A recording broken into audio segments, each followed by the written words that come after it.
Que tal están? Benvidos aos deportes. Chegase a fin de semana, así que imos repasar a situación dos equipos principais da cidade, porque para moitos deles é un momento importante. Por exemplo, o Santiago Futsal comeza a Liga e o Obradoiro disputa o seu primeiro partido oficial. Comezamos con baloncesto porque se celebra en Ourense a Copa Galicia.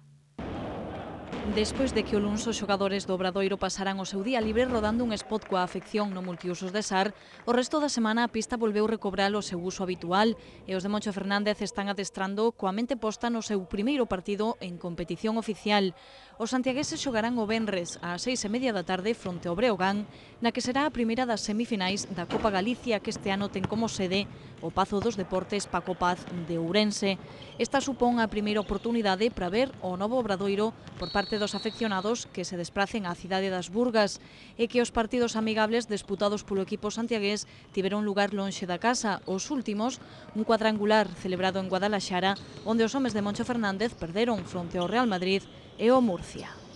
Primeiro obxectivo a curto prazo de conseguir a permanencia e despois o que veña pois moi ben, pero principal, como dixo outro día Michel, pois o obxectivo deste equipo é, se o ano pasado quedamos de 13º, pois este ano quedar de 12º xa sería todo un éxito para nós.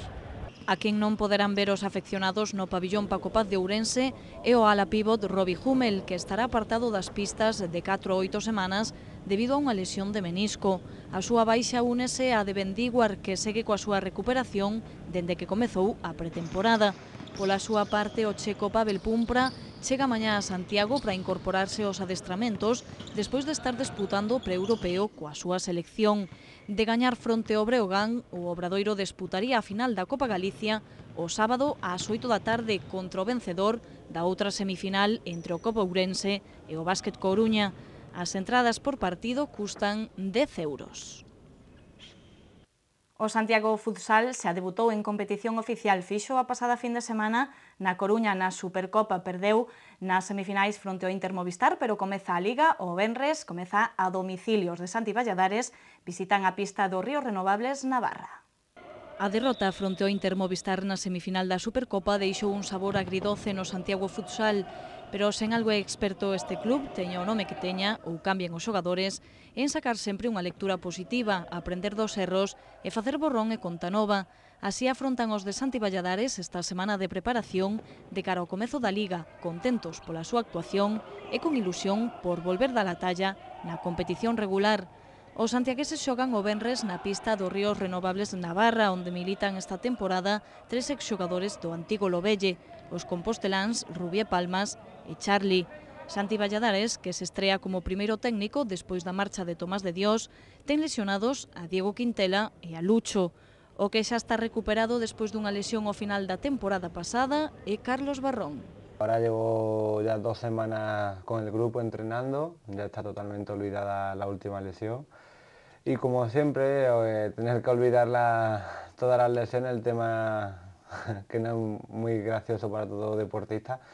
Pero bueno, hay que seguir trabajando y ahora en plenas facultades. Ojalá pueda tener una continuidad de un año entero sin lesiones, luego a la hora de jugar ya es cosa mía. Pero bueno, mi intención es estar y trabajar para poder jugar y ser titular. Y solo necesito pues eso, que un añito disfrutar del fútbol sala, que realmente llevo ya muchos años sin saber lo que es un año entero jugando. A afección poderá ver en acción o seu equipo xa no multiusos de SAR o sábado 22 ás 4:15 da tarde fronte ao Barcelona de Aicardo, outro coñecido. O Santiago Futsal incorporou para esta campaña a Alan Brandi, procedente do Inter Movistar B, a Jorge do Carnicer Torrejón e a Hugo do Inter Movistar. E pola súa parte, o Compostela continúa adaptándose á terceira división. O domingo en San Lázaro ten oportunidade de sumar 3 puntos despois da derrota colleitada na Malata fronte ao Racing de Ferrol. A SD recibe o domingo o Vilalonga ás 6 da tarde no estadio de San Lázaro coa intención de engadir 3 puntos máis ao seu casilleiro, que agora mesmo se atopa con 4 puntos, o que sitúa os branquiazuis na 8ª posición da táboa. Os de Anxo Casal de Rei enfrontaránse ao cuarto clasificado, onde milita o excapitán do Compostela Roberto Piñeiro, con algunhas dúbidas. O último contratempo protagoniza o Diego Peláez, que estará apartado dos terreos de xogo durante alo menos 2 meses. Pola súa parte, o técnico tampouco poderá contar cos 2 expulsados no último partido contra o Racing de Ferrol, Tachi e Germán. Os santiagueses perderon o encontro do pasado domingo na Malata por 3-2. Volveu marcar Joselu, 2 tantos que esta vez non valeron para dar a vitoria ao seu equipo, pero sí para convertelo no máximo goleador da terceira, con 6 tantos, despois dos 4 que marcou en San Lázaro fronte ao Dorneda. Mañá coñeceremos as impresións do adestrador, xa que como novidade no Compostela este ano, Anxo Casal de Rei ofrecerá unha rolda de prensa para os medios de comunicación previa aos partidos de cada xornada de Liga. Ata aquí este programa de deportes de hoxe. Mañá voltamos con máis novas e con algunha que outra entrevista. Moitísimas grazas por estar connosco e agardámolos mañá. Moi boa noite.